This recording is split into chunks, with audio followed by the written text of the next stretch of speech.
Hello दोस्तों, मैं आप सभी का फिर से एक बार स्वागत करता हूं आपके अपने इस एजुकेशनल प्लेटफॉर्म कंप्लीट वाइजली में सीडब्ल्यू।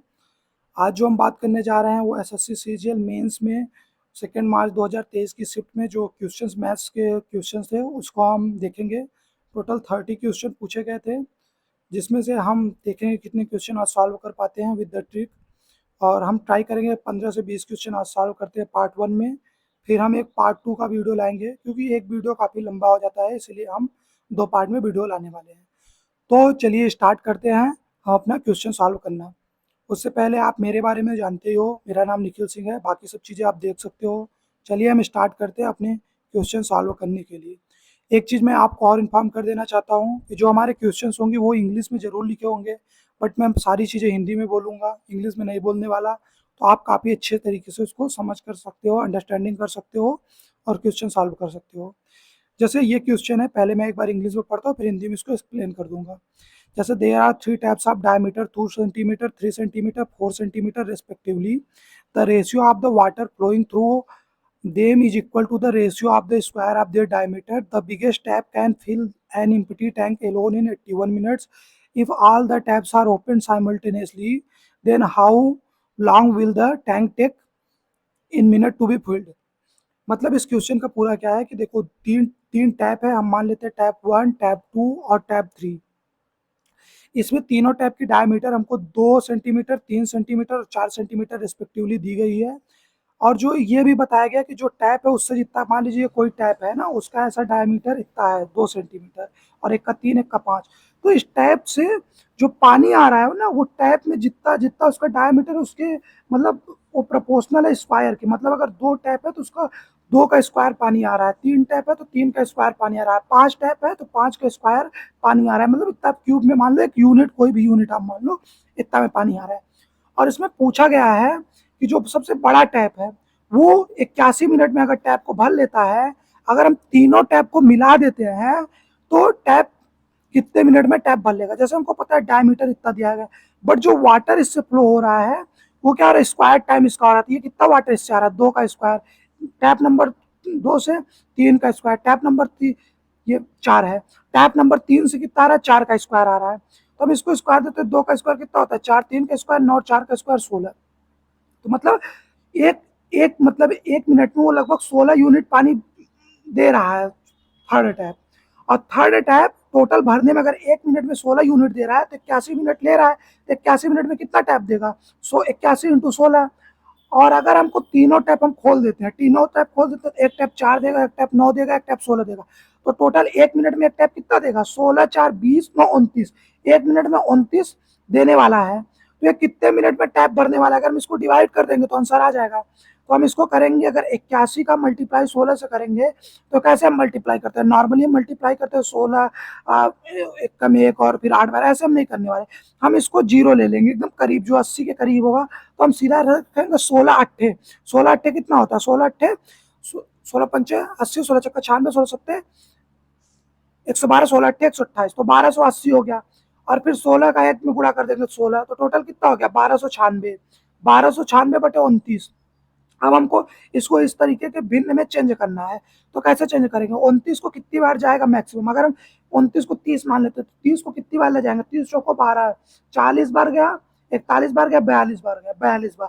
तो 42 के करीब इसमें कौन सा आंसर आ रहा है, तो 42 करीब, ये 34 आ रही है, ये 64 आ रही है, 54 आ रही है, ये है 42 करीब सबसे। तो यही आंसर होने वाला है। आप इसको सॉल्व भी करोगे तो यही आएगा 44 20 बटे 29, ये आंसर आएगा। चलिए अभी हम चलते हैं क्वेश्चन नंबर 2 पे। क्वेश्चन नंबर जो 2 है वो रिलेटेड टू ए रेशियो और परसेंटेज से। इस क्वेश्चन में क्या दिया गया, कोई देखिए, two numbers are respectively 10% and 25% more than third number, the ratio of the two number. इसमें पूछा गया कि दो नंबर हैं, जो तीसरे नंबर से एक नंबर 10% ज्यादा है और दूसरा नंबर 25% ज्यादा है। तो नंबर पहले और नंबर दूसरे का रेशियो पूछा है, तो इसके लिए हम क्या ले लेते हैं, पहले एक नंबर, दो नंबर, तीन नंबर मान लेते हैं हम कोई है। जो पहला नंबर, तीसरा नंबर हम उसको 100 मान लेते हैं। अब पहला नंबर तीसरे नंबर से कितना ज्यादा है, 10%। तो 10% अगर हम प्लस करेंगे तो 100 का 10% ज्यादा कितना होता है, 10%। तो टोटल ये कितना नंबर, 10% ज्यादा तो 110 होगा। दूसरा नंबर कितना है, 25% ज्यादा, 100 का 25% कितना ज्यादा होता है, 25। तो 100 का 25% 125 होगा। अब इसमें पहले और दूसरे का रेशियो पूछा था, 110 रेशियो 125 निकालोगे तो कैसे निकलेगी, ये 5 से कट रहा है तो 5 से काटोगे इसको तो ये कितना आएगा 22, इसको 5 से काटोगे तो ये कितना आएगा 25, तो 22 रेशियो 25, 22 रेशियो 25, ये आंसर आ गया। चलिए नेक्स्ट क्वेश्चन पे चलते हैं। नेक्स्ट क्वेश्चन जो रिलेटेड है वो है प्रॉफिट, इन्वेस्टमेंट और टाइम से। जैसे हमको पता है कि हम अगर किसी चीज में कुछ पैसा इन्वेस्ट करते हैं तो जो हमारा पैसा, जितना हम पैसा इन्वेस्ट करेंगे, मतलब जितना मनी इन्वेस्ट करेंगे, इन्वेस्टमेंट मतलब जितना मनी इन्वेस्ट करेंगे उसका, और जितने टाइम के लिए हम इन्वेस्ट करेंगे उस प्रोपोर्शनल में हमको प्रॉफिट मिलने वाला है।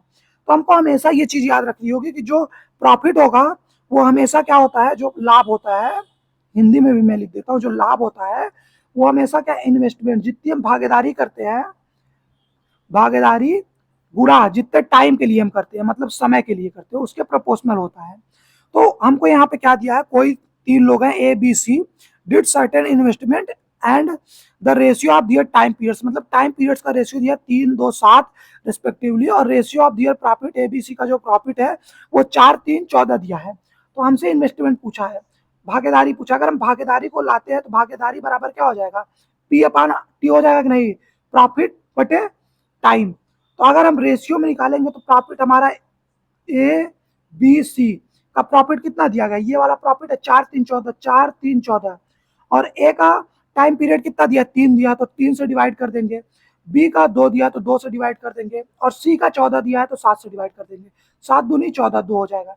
अब इसको रेशियो को हमको नॉर्मल ऐसा रेशियो में बदलना है, भिन्न में नहीं रहने देना है। तो हम इसमें क्या करते हैं, इधर 3 से मल्टीप्लाई करना है, इसमें 2 से, तो हम टोटल अगर 6 से मल्टीप्लाई कर देंगे तो ये चेंज हो जाएगा ना, तो 6 से इसमें भी मल्टीप्लाई करते हैं, 6 से इसमें भी, 6 से इसमें भी, तो इसमें 3 दूनी 6, 2, 4 दूनी 8 आ जाएगा, इसमें 2 3 या 3 बार, तो 3 त्रिक का 9 आ जाएगा बी का, और ये 6 दूनी 12 आ जाएगा।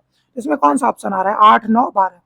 हम तीनों को 9 सॉल्व करने के बजाय 2 को ही सॉल्व कर लेते तो ये ऑप्शन हमारा आ जाता, तो हम ऑप्शन में टिक लगा के आगे बढ़ जाते, पूरा क्वेश्चन ना सॉल्व करते। चलिए हम क्वेश्चन नंबर 3 पे चलते हैं, जो कि रिलेटेड है प्रॉफिट, मतलब डिस्काउंट से रिलेटेड है, डिस्काउंट का क्वेश्चन है, मतलब जो छूट होता है उससे रिलेटेड ये क्वेश्चन है।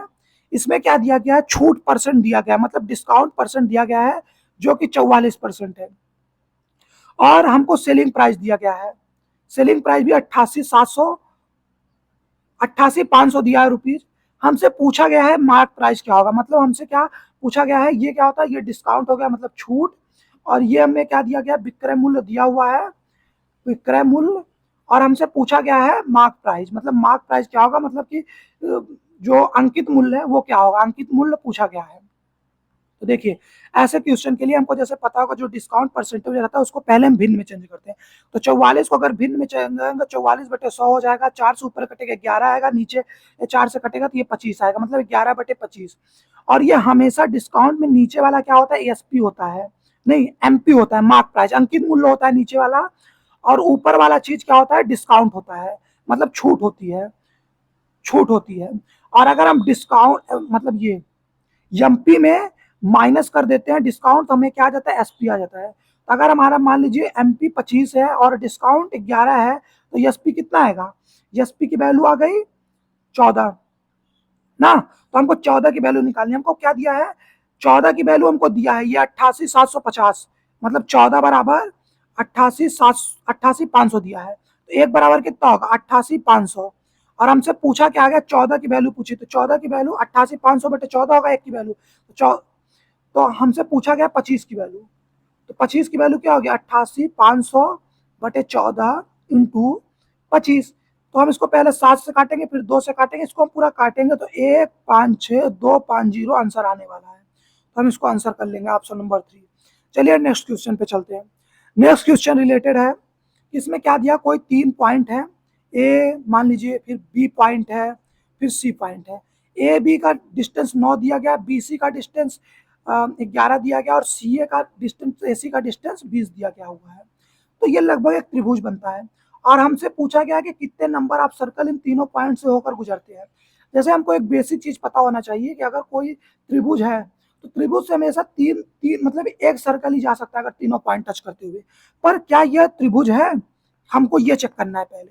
तो त्रिभुज को चेक करने के लिए सबसे हमें इंपॉर्टेंट क्या होता है कि हम चेक करेंगे, त्रिभुज में एक प्रॉपर्टी होती है कि जो हमेशा तीन, जैसे त्रिभुज में कोई तीन साइड है तो जो पहली दो साइड होगा उसका डिफरेंस हमेशा बड़ा होगा तीसरी साइड जो इसका डिफरेंस है बड़ा होगा और छोटा होगा इनके सम से। तो अगर हम दो दो साइड, अगर हम कोई तीसरी साइड सबसे बड़ी साइड ले लेते हैं, 20 दिया है, और इन दोनों का सम लेते हैं, 11 9 19 का सम लेते हैं, पहले इनका डिफरेंस लेते हैं, तो 9 और 11 का डिफरेंस कितना आएगा, 2 आएगा, तो ये 2 से बड़ा है 20, सही है, ये कंडीशन सेटिस्फाई हो रही है।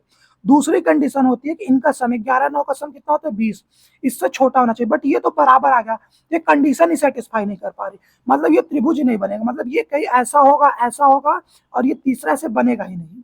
तो क्या इससे कोई हमका कोई ऐसा मतलब पॉइंट बन सकता है, कोई मतलब सर्कल बन सकता है जो तीनों से जाए, ये कोई सर्कल बनेगा, कभी नहीं बनेगा। तो कितने सर्कल टोटल बनेंगे, 0, तो ऑप्शन नंबर बी सही हो गया। चलिए क्वेश्चन नंबर 3 पे चलते हैं। ये क्वेश्चन है प्रोबेबिलिटी, जिसको हम प्रायिकता बोलते हैं हिंदी में, प्रायिकता से इस क्वेश्चन में पूछा गया कि प्रोबेबिलिटी पूछा गया, हम पढ़ देते हैं एक बार question. A glass jar contains 6 white ball, 8 black ball, 4 red ball, 3 blue ball, marbles है ये पूरे। If single marble is chosen at random from the jar, what is the probability that it is black और blue. तो देखिए प्रायिकता के सवाल, probability की सवाल करने के पहले हमको एक प्रॉपर्टी पता होनी चाहिए। प्रोबेबिलिटी की जो प्रोबेबिलिटी होती है वो हमेशा होती है कि टोटल आउटकम कितने आ सकते हैं, मतलब टोटल आउटकम कितने हो सकते हैं, और हमारे फेवरेबल आउटकम ऊपर होता है, फेवरेबल आउटकम। अगर हम यहाँ पे देखते हैं टोटल आउटकम क्या होगा, टोटल आउटकम मतलब टोटल कितनी बॉल उस बॉक्स में उस जार में है, तो 6 8 14 4 18 3 21, टोटल 21। तो मतलब अगर हम प्रोबेबिलिटी निकालते हैं टोटल आउटकम कितनी है 21, और इसमें पूछा गया कि ब्लू और ब्लैक कितनी बॉल है। अगर आर कहीं लगा रहता है तो आर या तो मतलब उसका होता है हमेशा एडिशन करते हैं, और अगर एंड लगा रहता है तो हम हमेशा मल्टीप्लीकेशन करते हैं। ये हमको हमेशा एकदम दिमाग में रख लेना है प्रोबेबिलिटी में। तो आर लगा हुआ है, ब्लैक ब्लैक कितना हुआ, ब्लैक 8 बाल है, और आर लगा हुआ है आर, और क्या कहते हैं ब्लू, ब्लू कितना हुआ 3, तो 3, और मैंने पहले ही बताया आर का मतलब क्या होता है प्लस, 8 + 3 = 21, तो कितना हो गया 11/21। तो 11/21 किस ऑप्शन में है, ऑप्शन नंबर बी।